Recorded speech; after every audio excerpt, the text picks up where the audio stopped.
So, to make sure we're right. Thank you. So coming back to the references to the city deal, Minister, as I said, I wasn't aware the Northern Access Road was included as part of that, and part of my question was where is it included, and I'll answer that myself by a quick scan. I found on page 11 of the city deal a very small reference to a northern entry point will be established to provide access to Macquarie Wharf and Macquarie Point, and that's under the heading of we will facilitate an Antarctic and Science precinct at Macquarie Point. So that is where the reference to the Northern Access Road, as far as I can read, is contained within the city deal. So what, I guess, progress or plans has been made towards the Antarctic and Science precinct, given that that was the intention under the city deal, and what's your understanding of the future of that part of the city deal? Yes. Look, the simple version of that is that I don't have any involvement in Antarctica, and it's not doesn't come under my ministry, so I haven't been involved with any other discussions other than what is required for Tasport with the Northern Access Road.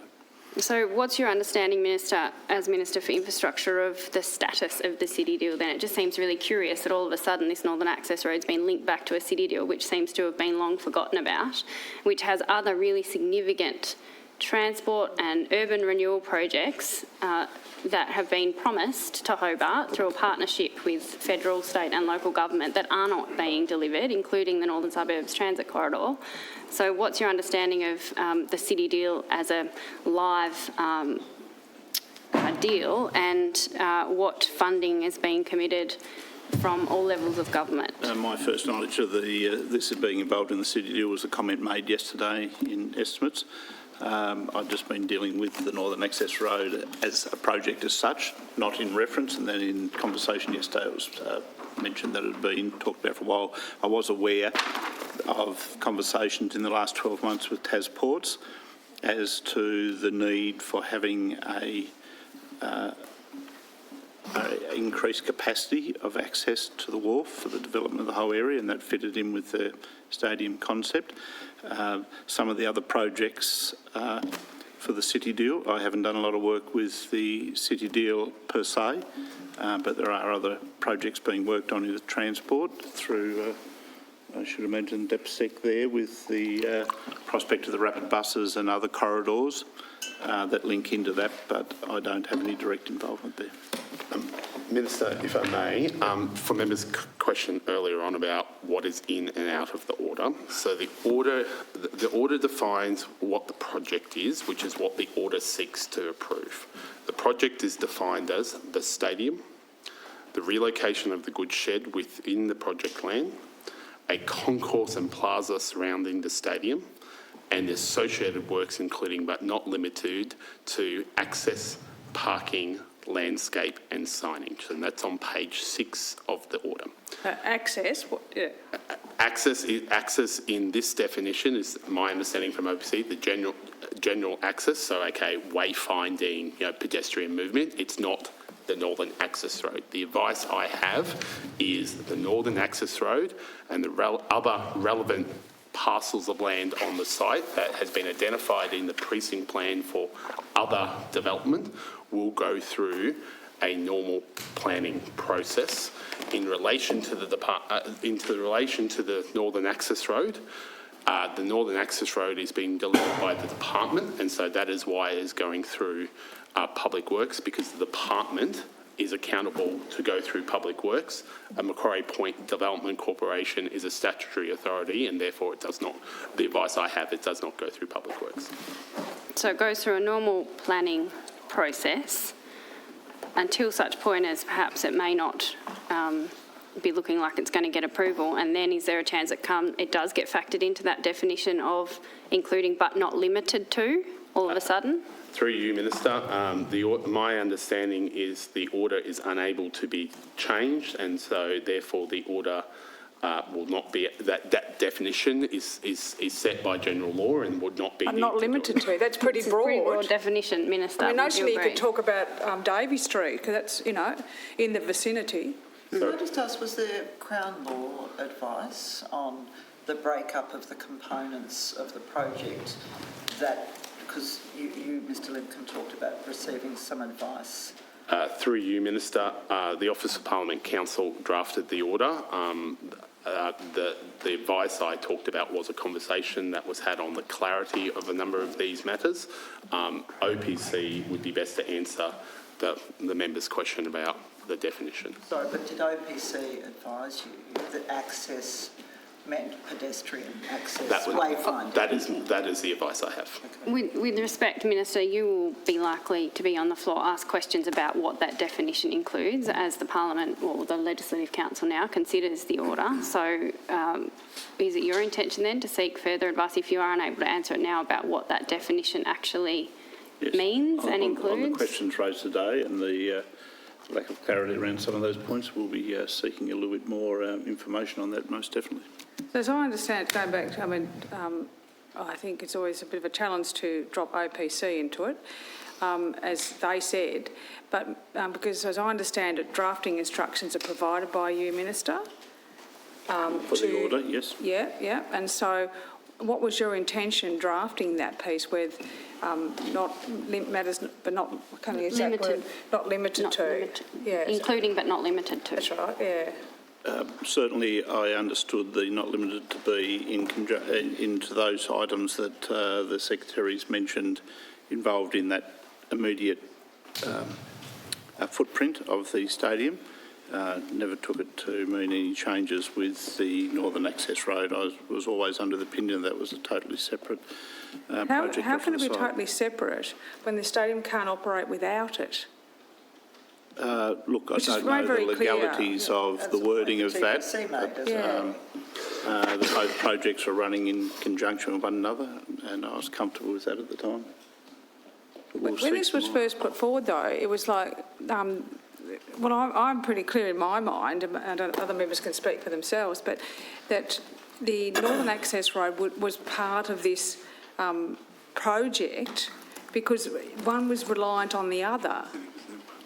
And the provisions of the Public Works Committee and other planning provisions were switched off by the POS. As is the process. It's a planning process that's different. Look, I haven't got an immediate answer to that. I'll seek some more advice and come back to the committee. Yeah, I think, Thank you. And just to be clear, the 75.9 plus 4.5, did you say million for Might have been three, I've got clarification, number of $3 million. the 75.9 plus $3 million for the Northern Access Road? Just to be clear, given the seemingly out of the blue references to the city deal, this is being fully funded by the state government. There's no federal funding allocated for the Northern Access Road. Yes, that's correct. Okay, so references to the other projects in the city deal I mentioned before, Minister, do link in with this proposed Northern Access Road. Are you aware of any impact that the Northern Access Road will have on the existing corridor, rail corridor? Yes, I asked, Mr Maloney was asked this question yesterday and gave a detailed answer on how it all links in and the thought pattern with that, so I'll ask him to expand on that again if you don't mind. Thanks. In relation to the project, in order to provide that northern access link, we are utilising the rail corridor through that section. So essentially we will be utilising the alignment of the old rail network and we will extend the Northern Access Road through. It will continue past the car park there that belongs to Hobart City Council and then linking into the existing half cloverleaf. So that's the extent at which the existing rail corridor will be utilised. Beyond that point, so from that point northwards through to the Tasman Bridge and beyond, our project won't impact on the rail corridor. However, as part of our project, we recognise that at some point in the future, the rail corridor may well be utilised for public transport and other purposes. So our project will consider how a road connection would be made, or other form of connection would be made to the rail corridor at that northern extremity of the project site. So whilst we won't build a road connection, we will show how it could be provided at a later date should it be necessary for something such as a rapid bus transport system or the likes. So we will be utilising the part of the rail corridor between Mack Point and where the Northern Access Road will connect to the existing cloverleaf, and we will ensure that there is connectivity northwards from that point. Okay. And on the Northern Suburbs Transit Corridor, the City Deal did say that the identified solution will be activated in 5 to 10 years. That City Deal was signed in 2019, so, 4 years to go. Minister, are you confident that a transport solution will be activated on that transit corridor by 2029? Can't predict the future. I've only been in this role for a short time, but the report that's before us at the moment for consideration and the strategic plan being done will make that clearer on the costs and benefits on how that proceeds. So we'll know that in the first part of next year. Yeah. And are you able to tell us whether the report that you mentioned, the strategic business case that I think you're referring to for the Northern Suburbs Transit Corridor, includes a benefit cost ratio? I have the understanding it does have all that in it. Through you, Minister, and I may ask Ms Hayden it does include a cost-benefit ratio. It is a preliminary business case at the moment, so, the cost-benefit ratio becomes more accurate as the costings become on when you go from a strategic business case or a preliminary business case to a final business case. Final business case benefit cost ratios are really what Infrastructure Australia use and governments use as investment decisions, but there is an estimate based on the costs we have at the moment. But Cynthia, is there anything you want to add as well? Sorry. No, that's correct. And yes, for your question around the delivery profile, based on the work that we've done and the times that we're targeting to finish a final business case, should it be approved to go through, that we'd be targeting to go to the feds to get funding in early 2027. And does the strategic business case that's been prepared, Minister, outline different mode options or only bus rapid transit? Certainly, there have been different modes of transport looked at in with the consultants and the different use of the corridors that link out through that way as well, which is the Booker, the main road and the rail corridor. And that also relates to options for further expansion to the south and east. Okay. As well. So are you able to tell the committee whether the strategic business case includes a cost-benefit ratio for different modes, including bus rapid transit versus rail? I'll just need some clarification on that because that detail I'm not across at this point. We have done costings at a high level of a full, let's say, rail network. The approach that we've done is that we are looking for a network outcome. We are aware, because we also funded some of the work around the rail assessment for the Northern Corridor itself, but we've also done further assessment of can you actually to rail down to the south and to the east. So those costings pretty much have, ruled out that as a network solution, and we're trying to provide a network solution. So there's been more detailed work done on the rapid bus, but we have done an assessment of rail at a high level. Okay. Is that information publicly available? Through you, Minister, it's not publicly available yet, but once we go through the Infrastructure Australia and that infrastructure priority list process with the feds, we'll be looking to make as much publicly available as possible for the community to firstly understand all the options we've assessed, the potential pathways forward, and then other type of matters as well. But so we'll be putting in the public domain as much as we possibly can while maintaining the state's commercial confidence matters as we move forward here as well. And Sorry, some of those points around this relate to some of the questions a member of Hobart's asked in the chamber regarding density out through there, and even projects like the showgrounds, where there is an opportunity there for some social and affordable housing into the density, and also discussions with the council in regards to the rezoning. So there's some quite potential flow-ons through the ministries that I have of further discussions to make it even more workable into the future. So. okay.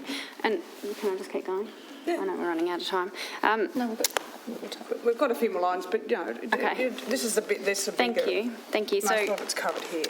What are the timelines then for the next steps in the strategic business case and the Infrastructure Australia approval? Certainly, I'm not fully familiar with how Infrastructure Australia work, but federal funding is needed for a project of this size, so I will ask the Secretary for his experience on how that system might work.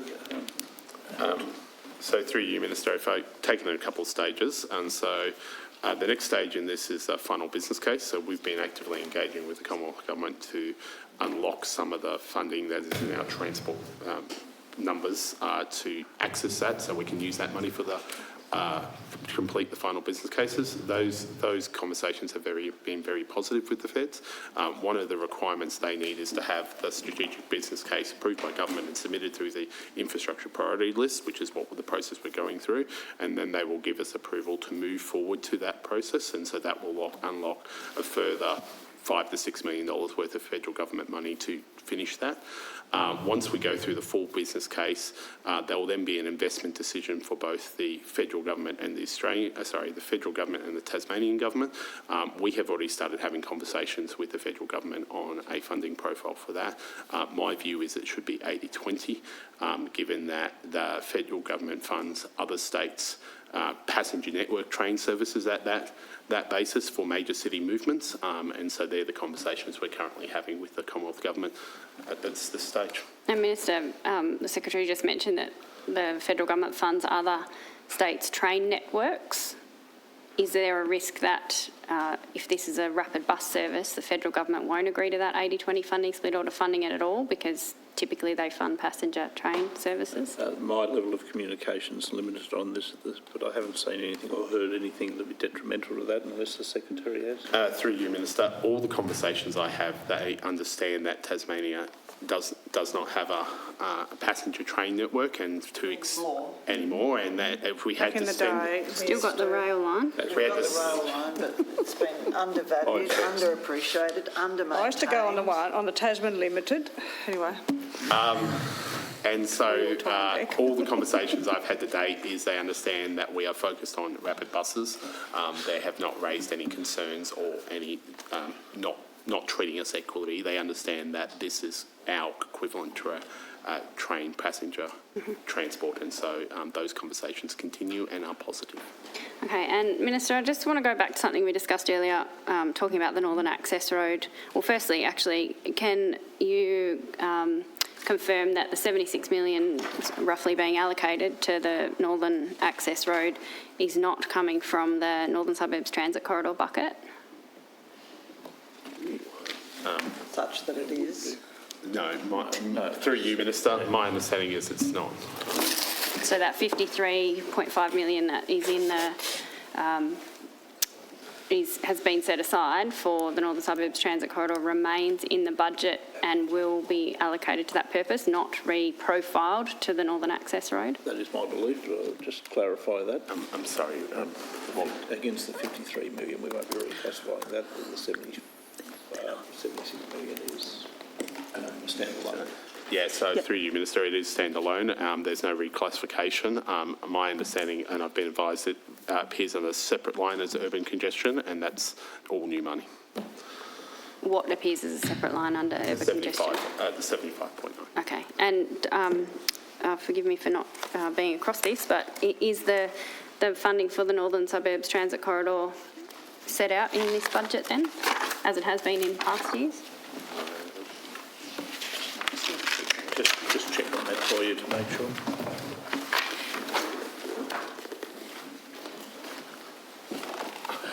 I'm advised it's got a different name, but Ms Hayden will be able to answer that for you, Ms Thomas. Yeah, just for clarity, it's under the Urban Congestion Fund, and that is the fund that you've referred to, which has Australian Government commitment of 40.5 million and 14 million from the Australian Government. That is separate to the Northern Access Road. Right. It's listed on page 169 of budget pack number 1. Oh, yeah. So it sits there, not... What's the other one? 1 and 12. 12 are the footnotes. So the Urban Congestion Fund includes the Tasmanian Government's new commitment of 75.9 million for the Northern Access Road.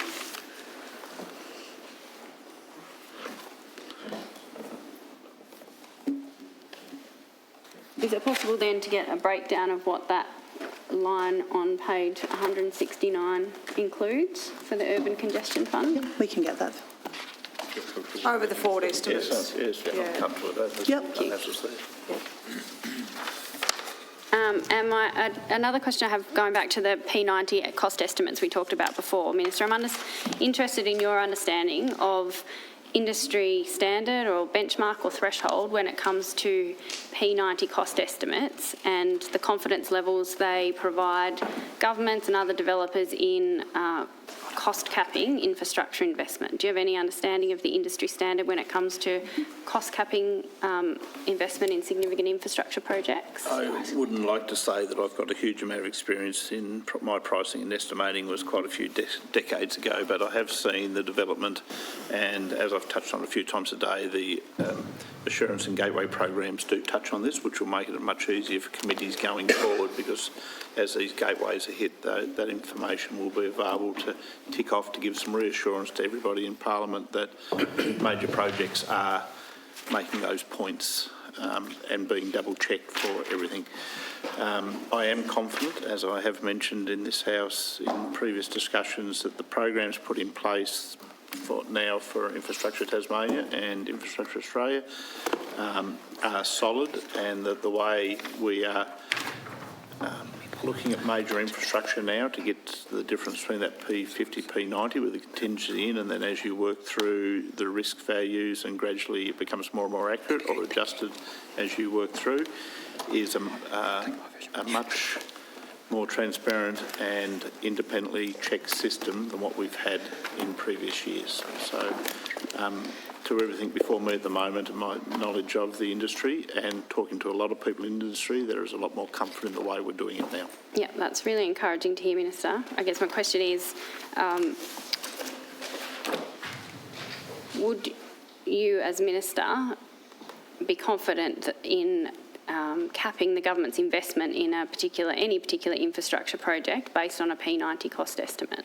You always have to be careful in capping because you just don't know in big projects when something could go terribly wrong or whatever. But I am confident that on top of the P90 that projects have a contingency and a risk factor built into them, and that contingency is higher than what it used to be on projects. It used to be quite a small percentage. Now it has increased a fair bit to allow for those things, and as the state develops more knowledge and has a different level of project management on those major infrastructure jobs now, that our accuracy is far greater than it used to be. So we are refining and defining that all the time, and each time a gate is passed or the assurance programs are there, there is certainly all the risks taken into account, which increases our learning for any other project that may be happening or coming forward as well. So it is a gradual learning, but our systems are quite superior to what they used to be and need to be. Yeah. You got some extra Well, there? we're going to have a break at 11. I'll let you go with your question, Cassie, in a minute, and we'll finish this line and come back to road user services after that. You had a response, Minister? Through you, Minister. Here is the breakdown on the output. Thank you.